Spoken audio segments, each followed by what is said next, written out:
Bom dia, pessoal. Boa tarde, boa noite, depende do horário que vocês estiverem assistindo. Meu nome é Bárbara Luize. Vocês não me conhecem ainda, eu entrei no PIBID semana passada, no lugar da Joyce, e eu vou estar trabalhando com vocês essas últimas semanas, 2 semanas que faltam para o Enem, da prova de natureza, né? E a Joyce tinha deixado no Drive para vocês um resumo de zoologia e uma lista de questões. Eu coloquei lá essa semana mapas mentais com o básico da zoologia, disponibilizei lá a apresentação que eu vou usar hoje também, e eu ainda vou colocar essa semana mais questões de zoologia para vocês darem uma olhada, tá bem? Então, vamos lá. Eu trouxe aqui 5 questões para a gente resolver, são 4 do Enem e uma de um vestibular. Então, vamos lá. A esquistossomose, ou barriga d'água, caracteriza-se pela inflamação do fígado e do baço, causada pelo verme Esquistossoma manzoni, o esquistossoma. O contágio ocorre depois que larvas do verme são liberadas na água pelo caramujo do gênero Bionfalaria, seu hospedeiro intermediário, e penetram na pele humana. Após o diagnóstico, o tratamento tradicional utiliza medicamentos por via oral para matar o parasita dentro do corpo. Uma nova estratégia terapêutica baseia-se na utilização de uma vacina feita a partir de uma proteína extraída do verme, que induz o organismo humano a produzir anticorpos para combater e prevenir a doença. Uma vantagem da vacina em relação ao tratamento tradicional é que ela poderá. Então, vamos lá. Antes da gente partir para as alternativas, o que o texto está falando para a gente? Ele está tratando da doença esquistossomose. A doença esquistossomose é causada por um verme. Esse verme é um nemateuminto que chama esquistossoma manzoni. O esquistossoma manzoni, ele é o causador, ele é o agente infectante dessa doença. O homem é o agente definitivo, que causa doença. Sempre bom lembrar, hospedeiro definitivo. Sempre bom lembrar, hospedeiro definitivo, D de doença. A doença ocorre no hospedeiro definitivo.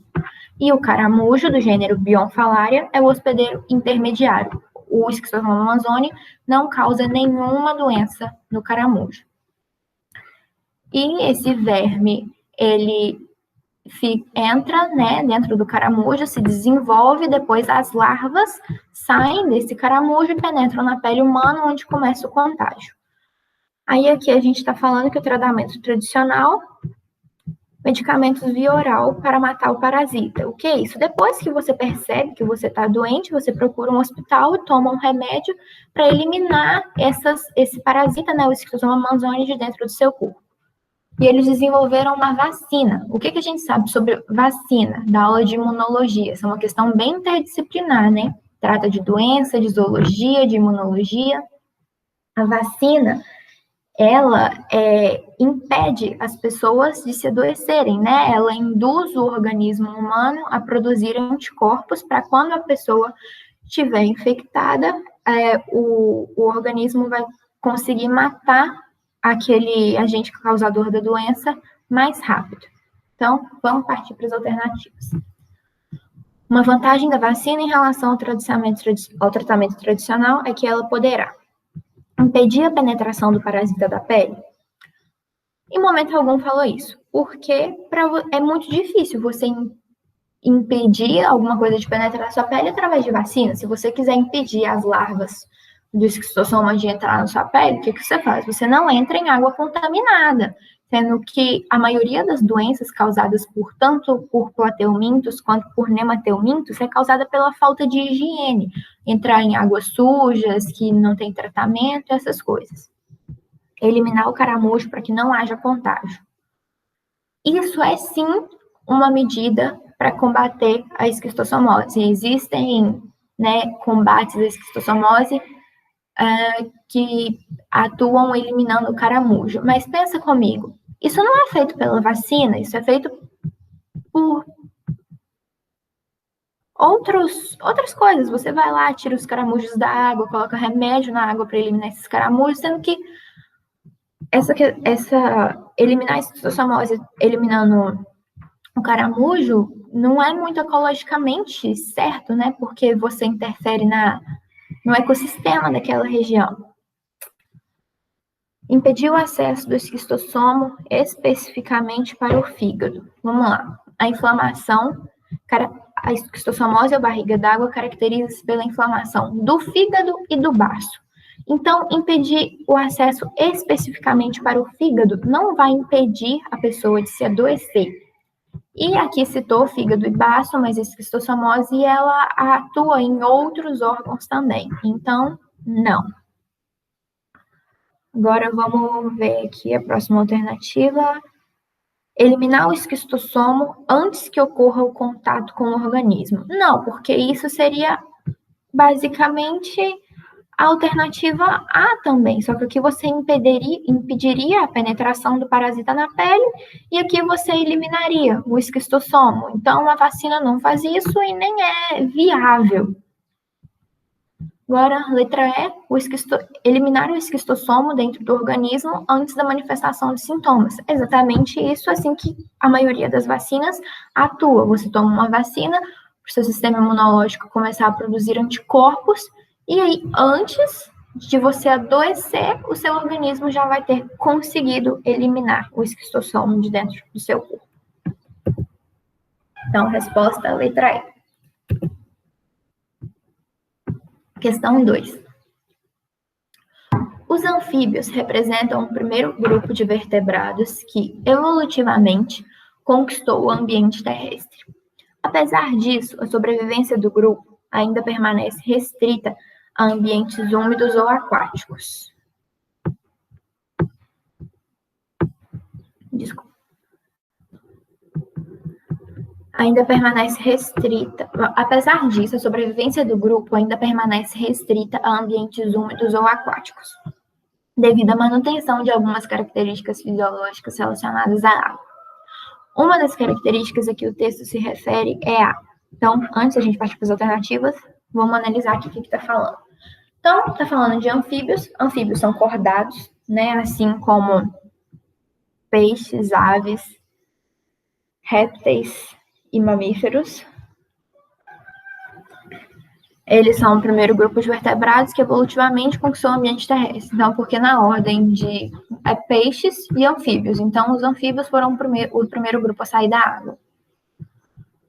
Mas aqui está falando que mesmo que eles tenham saído da água, né, eles conseguem viver fora da água, eles precisam de ambientes úmidos.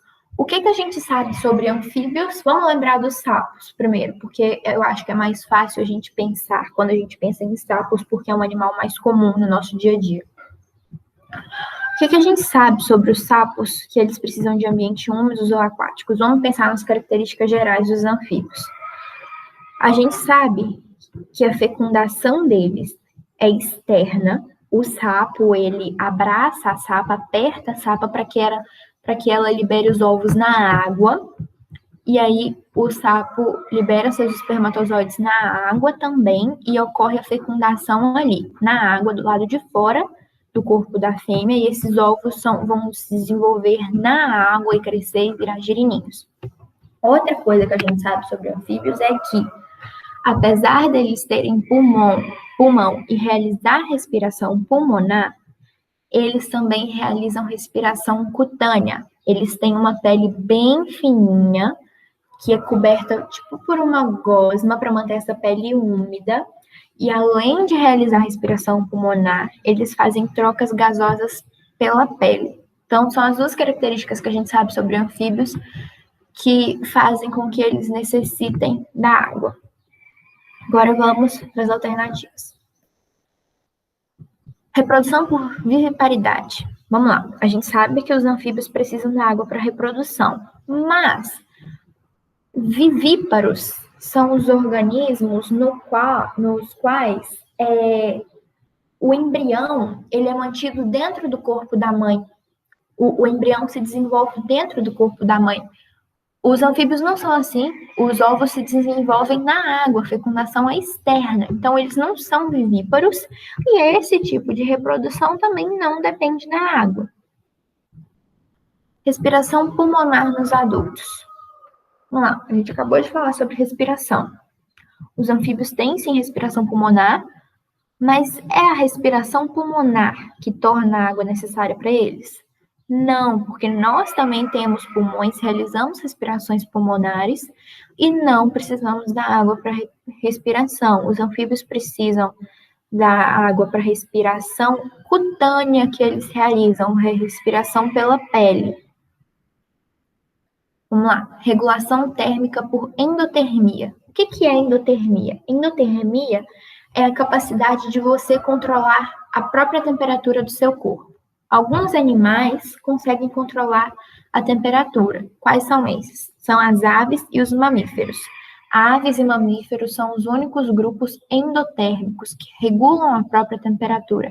Os outros grupos de animais são ectotérmicos, eles não conseguem regular a própria temperatura.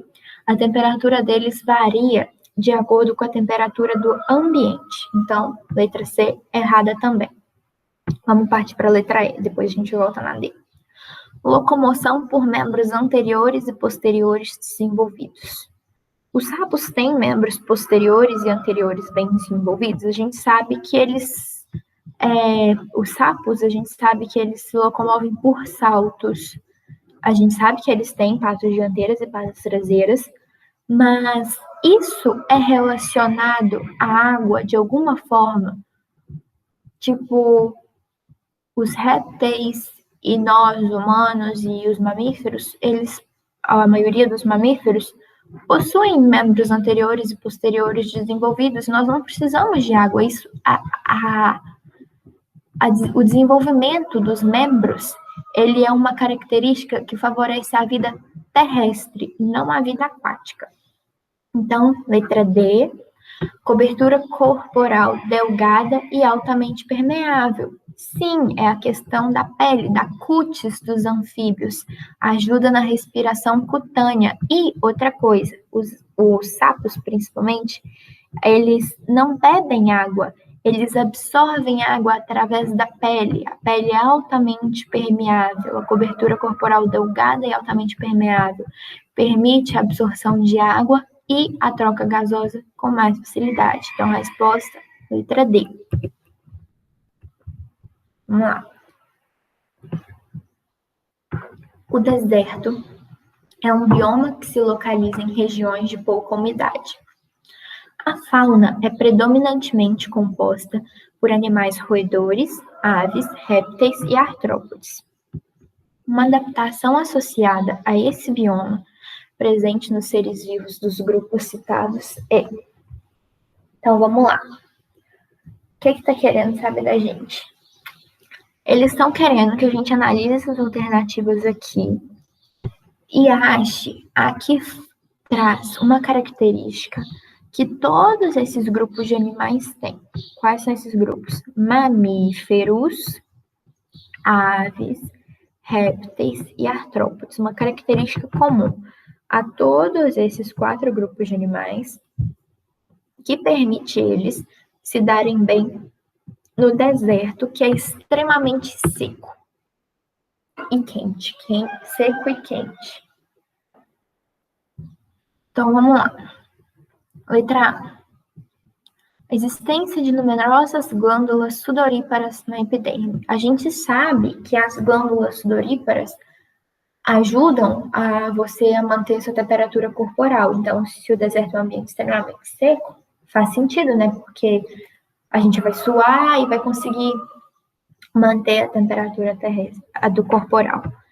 Mas o único grupo de animal que possui glândulas sudoríparas aqui são os roedores, porque são os únicos mamíferos. E glândulas sudoríparas são exclusivas de mamíferos. Então, não pode ser a letra A.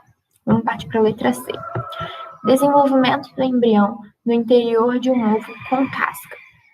Faz sentido, né? Porque se o embrião se desenvolve dentro de um ovo, ele não tem que preocupar com falta de água por estar quente, porque ele está protegido pelo ovo.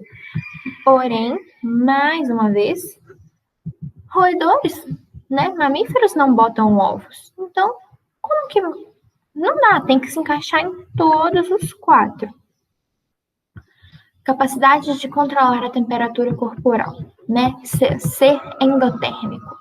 Os únicos grupos endotérmicos são mamíferos e aves, então répteis e artrópodes ficariam de fora, não pode ser essa alternativa também. Respiração realizada por pulmões foliáceos. Pulmões foliáceos são específicos de aracnídeos, que entram aqui em artrópodes. É um tipo bem específico de respiração. Ele é realizado são lamelas que entram em contato com o exterior para oxigenar o sangue. Enfim, não é de todos esses 4 grupos, é só de artrópodes em aracnídeos aqui dentro. Então, a que faltou a gente analisar é a letra B. Eliminação de excretas nitrogenadas de forma concentrada. Sim, porque se você eliminar, né, fazer a excreção de forma concentrada, significa que você está absorvendo muita água. Se você está absorvendo muita água, você está hidratado. E excretas nitrogenadas. Vamos conferir se todos esses grupos aqui excretam algum componente com nitrogênio. Mamíferos excretam ureia. Aves também excretam ácido úrico, répteis excretam ácido úrico e artrópodes também excretam ácido úrico. Então, sim, todos eles têm nitrogênio em sua composição. Então, todos esses grupos de animais excretam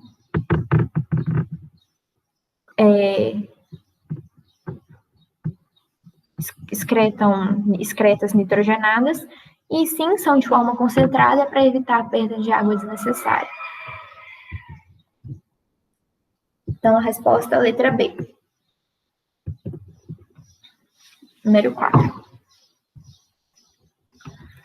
A utilização de extratos de origem natural tem recebido a atenção de pesquisadores em todo o mundo, principalmente nos países em desenvolvimento, que são altamente acometidos por doenças infecciosas e parasitárias.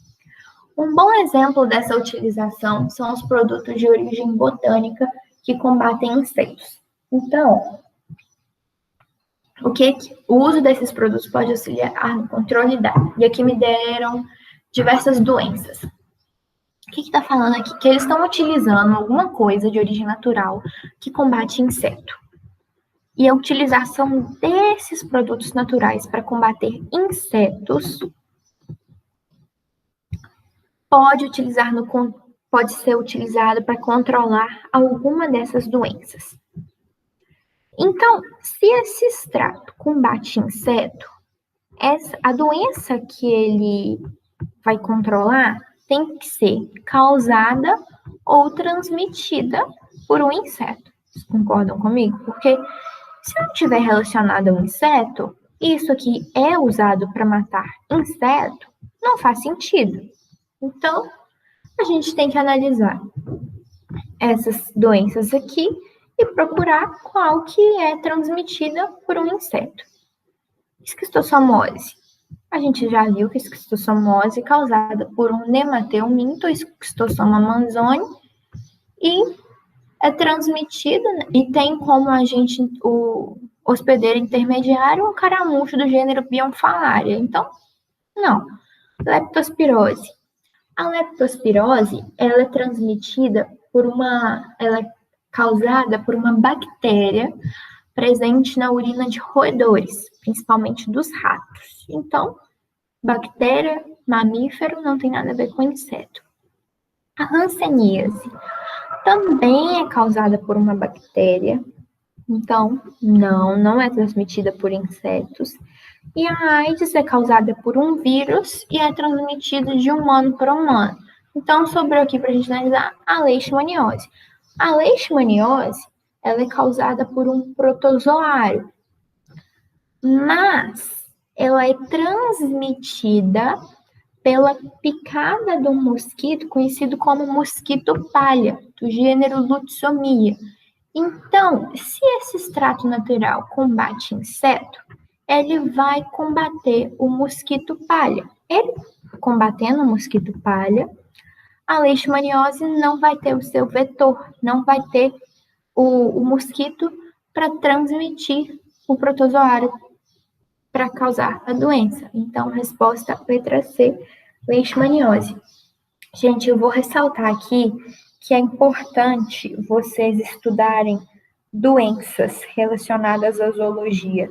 O Enem gosta muito de cobrar doenças relacionadas à zoologia, tanto doenças que são causadas por animais, como por plateumintos, nemateumintos, né, que a gente tem a esquistossomose, a cisticercose, a filariose, enfim, são inúmeras doenças. Eu vou deixar no Drive para vocês um arquivo com as principais doenças. Também vou trazer mais questões de doenças na próxima semana. Mas não só isso, como também doenças que são transmitidas por mosquitos, como a dengue, o zika vírus, a chikungunya, a própria leishmaniose, a doença de Chagas, que são doenças que não são necessariamente causadas por animais, mas elas têm animais como vetores, os animais transmitem elas, principalmente insetos. Então, é sempre bom dar uma revisada nisso, porque costuma cair bastante no Enem, tá? Então, mas aqui, resposta letra C, leishmaniose. Então, aqui a última questão. Essa aqui é de um vestibular, a Universidade de Passo Fundo. Então, vamos lá. O papagaio charão, Amazona praeteri, é uma das espécies da nossa fauna que está intimamente associada às florestas com araucárias, pois durante o período de maturação dos pinhões, essas sementes constituem o seu principal item alimentar. Trata-se de uma espécie ameaçada de extinção. No dia 22 de maio de 2017, o projeto Dois Papagaios Ameaçados da Floresta com Araucárias, um esforço de conservação comum, desenvolvido em parceria entre a Universidade de Passo Fundo e a Associação dos Amigos do Meio Ambiente, foi um dos vencedores do segundo Prêmio Nacional da Biodiversidade, em reconhecimento aos esforços para a conservação dessa bela ave. Em relação às características gerais da ave, assinale a alternativa. Então, desse texto todo aqui que eles me deram, a única coisa que eu preciso é, em relação às características gerais da ave, porque ele falou isso aqui, papagaio charão e tal, mas ele quer que você olhe essas alternativas aqui e fala qual delas representa características de aves. Então, vamos lá. Vamos analisar e aí a gente vai definir se é de ave ou se não é de ave. Regulação da temperatura corporal ectotérmica. A gente já falou em outra questão que mamíferos e aves são os únicos animais endotérmicos. Eles conseguem controlar a própria temperatura corporal. E ectotérmicos seriam seres que não controlam. A temperatura desses seres variam de acordo com a temperatura do ambiente. Então, não, isso aqui não é característica de ave. Isso aqui é característica de réptil, de anfíbio, de peixe, de todos os outros seres, menos mamíferos e aves. Vamos lá. Letra B. Circulação simples e incompleta. Coração com 3 câmeras. Também não, porque aves e mamíferos possuem coração com 3 cavidades, circulação dupla e completa. Então, não. Aves e mamíferos possuem 2 átrios, 2 ventrículos, a grande circulação, pequena circulação, tudo igual a gente. Então, vamos aqui para a letra D. Pele elástica, rica em glândulas sebáceas presentes na base das penas. Também já foi falado em outras questões que... Não foi sebácea, né? Foi glândulas sudoríparas.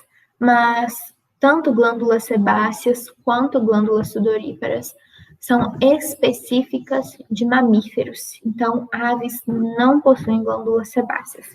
O que as aves possuem é uma glândula que chama glândula uropigiana, mas não tem nada a ver com glândula sebácea. Elas possuem uma glândula uropigiana.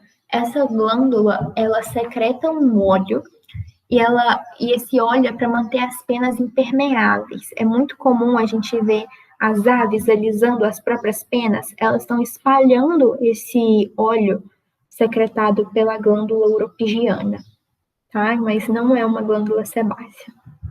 Vamos aqui na letra E. Estômago dividido em duas partes, denominadas papo e moela. O que acontece? As aves realmente possuem papo e moela, mas o papo não é uma parte do estômago. O papo é uma dilatação do esôfago. O estômago, ele é sim dividido em duas partes, mas essas partes são o proventrículo e a moela. O proventrículo é o estômago químico das aves, que faz, né, a parte química da digestão, e a moela é o estômago mecânico. E o papo é simplesmente uma dilatação do esôfago, não é uma parte do estômago. Então, deixou a gente aqui com a letra C.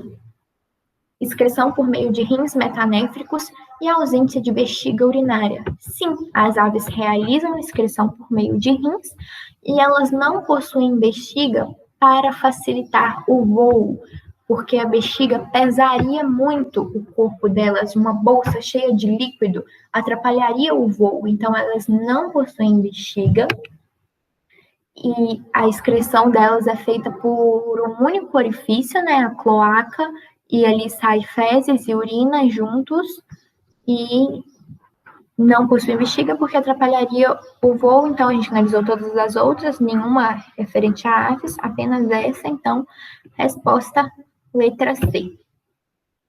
Então, gente, eu trouxe esses 5 exercícios. Semana que vem eu vou trazer mais, vou pegar mais exercícios específicos de zoologia, mas também vou trazer mais algum de doença, porque a parte de doenças é muito recorrente no Enem. E eu deixei meu e-mail no grupo do WhatsApp, eu vou deixar meu e-mail no Drive também. Se vocês tiverem qualquer dúvida, podem entrar em contato comigo, tá bem? Eu já disse, agora eu estou assumindo a parte de zoologia com vocês. Sei que o Enem está chegando, então, né, faltou muito, mas eu não estava no PIB de antes, mas vou fazer o possível para trazer mais exercícios para vocês, para facilitar na hora de fazer a prova, tá bem? Tchau, gente. Bom dia.